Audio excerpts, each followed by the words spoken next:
Sit, sit, hey, sit. Good boy. All right, on today's video, we're gonna be putting the old F100 in the shop, and it's time for its second or third transmission rebuild. I'm pretty rough on them, so we're gonna have to pull this one out and beef it up a little bit, doing billet shift forks, different synchros, bronze shift bushings and stuff like that. So we're gonna get in the shop and start tearing it apart.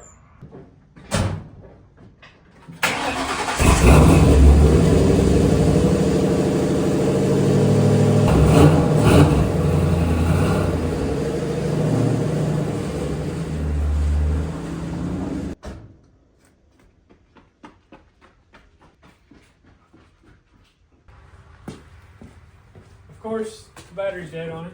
It's been sitting here for probably about a week or two.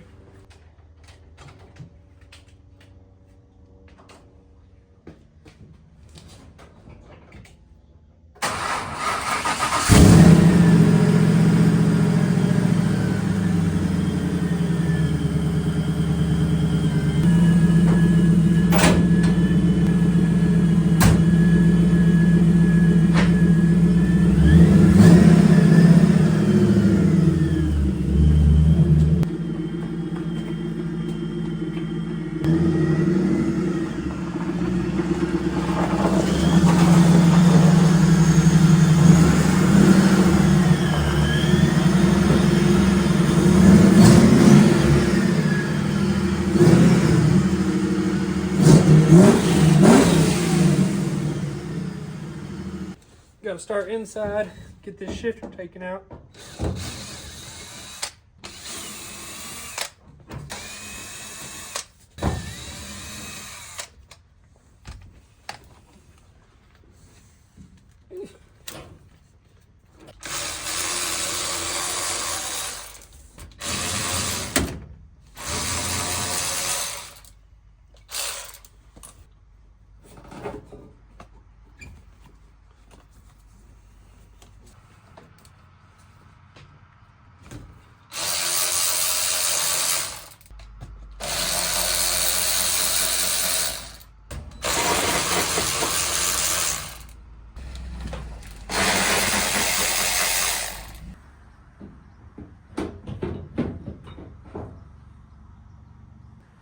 All right, now that we got that out, time to go under.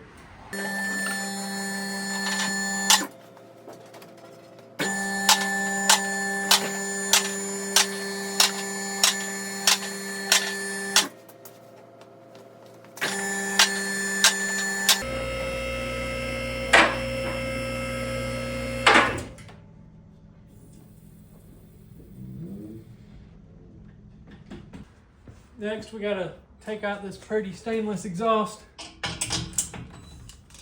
I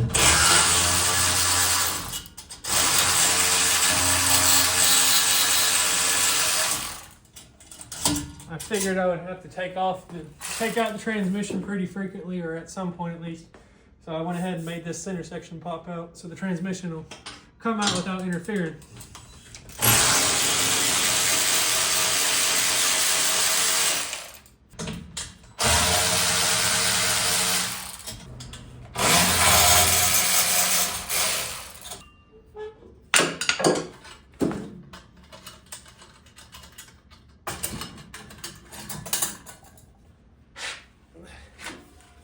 Pops out in that little section right there. It makes the transmission a lot easier to pull. Next, I gotta pull out this drive shaft. Dang, these bolts are tight.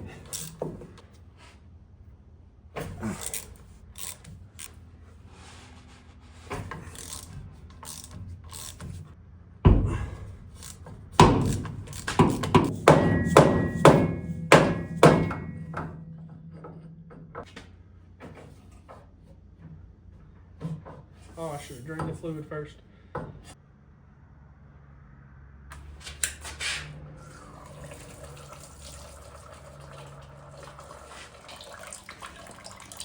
It's definitely got lots of glitter in it. And you can see metal shavings and all kinds of stuff in there. Excuse the generator, or the air compressor in the background. Next, we got to remove this modern driveline hydraulic slave cylinder.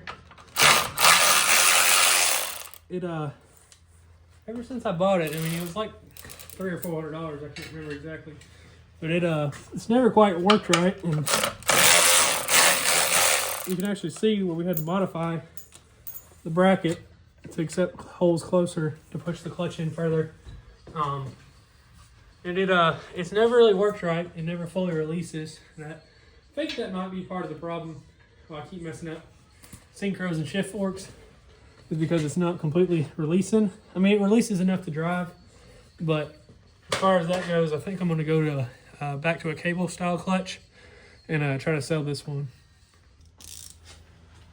Next, we got the cross member, and the bolts always seem to be a pain on this thing. Well, I had to take a little bit of a detour because the transmission jack didn't want to work, so we're going to have to do it the hard way. I just put this under it to hold up the transmission while I take the cross member out.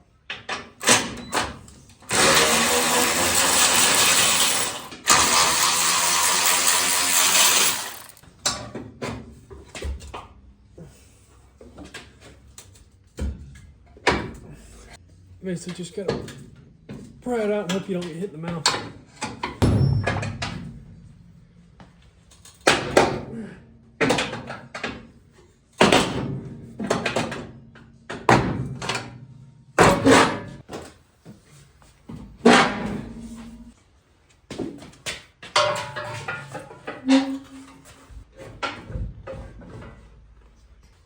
All right, now last bolt of the starter out.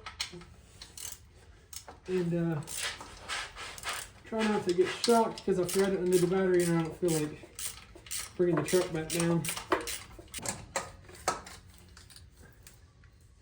And yes, I'm going to let that hang there. I do it every time. I don't see a problem with it. For the fun spot, or the fun part of taking all these bell housing bolts out.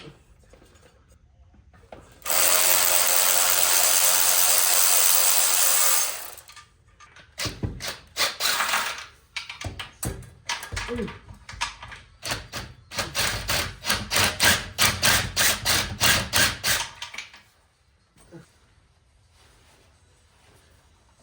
All right, now that the bell housing bolts are out, we'll start lowering the jack down a little bit, get it at a better angle. I'm gonna try to muscle this thing out by myself. No, I'm gonna go get help. I got my help.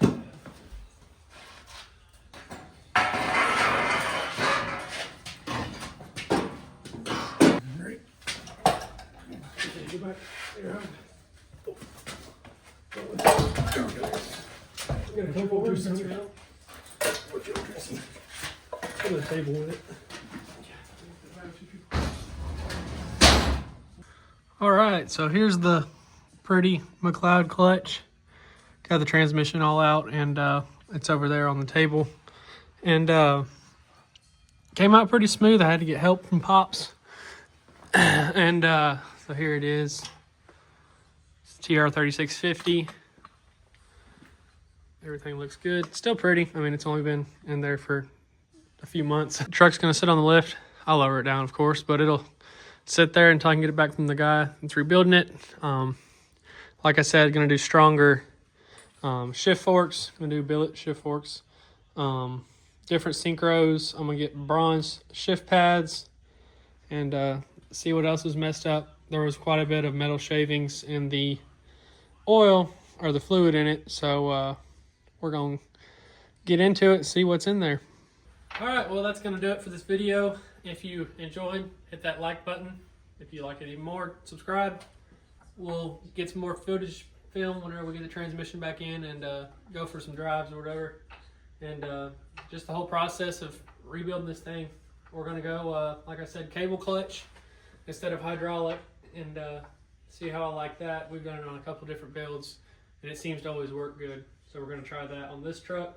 I'm also gonna try to just button things up in the truck. I never did put a headliner in it, so we're gonna get a headliner and finish some stuff up, get the heat back working because the heater hose, or the heater core, blew out and sprayed coolant all over the inside of the truck, so that sucked. So we're gonna get that rebuilt, get a new heater core put in there. I think the blower motor's bad as well. So gotta get it more comfortable to drive every day, or just in the winter in general. I got some holes in the firewall that are leaking, blowing cold air in. I like to fill those, and maybe get a radio in it. I don't know. Just make it a better driver. But yeah, if you enjoyed, like, subscribe, and we'll see you on the next video.